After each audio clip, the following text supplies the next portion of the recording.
Hello everyone, je suis Meredith. Et moi, c'est Gina. Nous sommes deux étudiantes de Toulouse Business School. Aujourd'hui, nous sommes le mercredi 1er avril et l'ATC Equal ID sur les jeux vidéo, dessins animés et bandes dessinées en a profité pour enregistrer ce podcast de qualité. Nous avons pour but de dénoncer les stéréotypes de genre dans les jeux vidéo, les dessins animés et les BD. Il consiste aussi à comprendre et analyser l'importance du genre dans ces domaines et son impact sur les productions qui en sortent. Pour alimenter ces podcasts, nous avons fait de multiples recherches sur différents supports, comme des articles, des livres, mais également nous avons eu l'honneur de rencontrer au préalable une fabuleuse illustratrice, Madame Diane Lefeyer. D'ailleurs, nous la remercions pour le temps précieux qu'elle nous a accordé. Mais qui est-elle ? Diane Lefeyer est une illustratrice jeunesse depuis plus de 10 ans, mais elle a également eu des expériences dans les jeux vidéo, les dessins animés et à l'international. Actuellement, elle est professeure d'illustration à l'école d'art Émile Cole à Lyon, où elle avait également été étudiante. Elle est aujourd'hui l'illustratrice de la bande dessinée jeunesse Mortelle Adèle, qui raconte l'histoire d'une jeune fille rousse, rebelle, à l'humour noir et qui décide de mener sa vie comme elle l'entend. Cette bande dessinée a été créée par Monsieur Tang, aussi connu sous le nom de Antoine Doll. Dans le podcast d'aujourd'hui, nous allons parler de la représentation des femmes dans les domaines des jeux vidéo.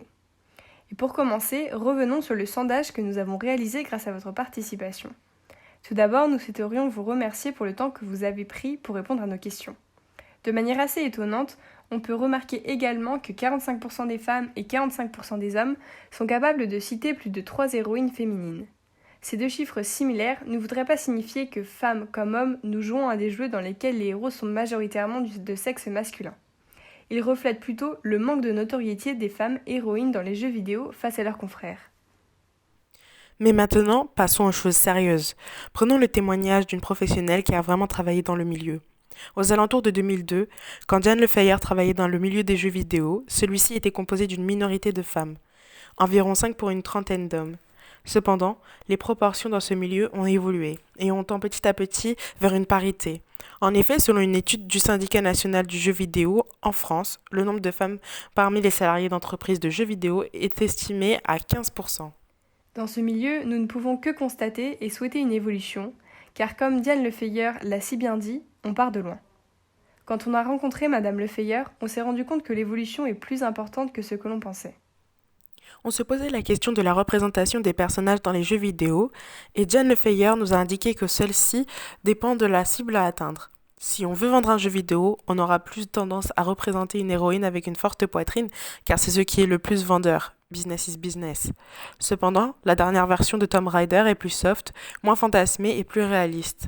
Toutefois, il existe toujours des représentations extrêmes et très sexuées de la femme comme Bayonetta, une femme qualifiée comme chaudasse avec ses longues jambes, sa forte poitrine, son costume moulant et ses lunettes de bibliothécaire. Ce jeu produit par Sega principalement destiné pour les hommes est un jeu d'action. A l'inverse, dans Metroid, le personnage principal est complètement caché par une armure et on apprend seulement à la fin du jeu que c'était une femme. Le personnage est alors comme neutre pendant le jeu. Il prouve bien que peu importe le physique de la personne et peu importe qu'il soit un homme ou une femme, on peut jouer avec n'importe quel avatar. Afin de déterminer comment représenter les personnages et quels critères de représentation respecter, il faut toujours regarder les cibles. Qui va acheter ce jeu? C'est du marketing.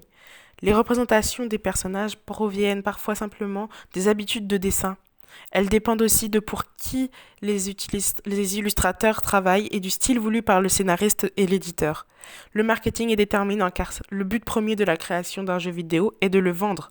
Or, on ne vend que ce qui plaît au public.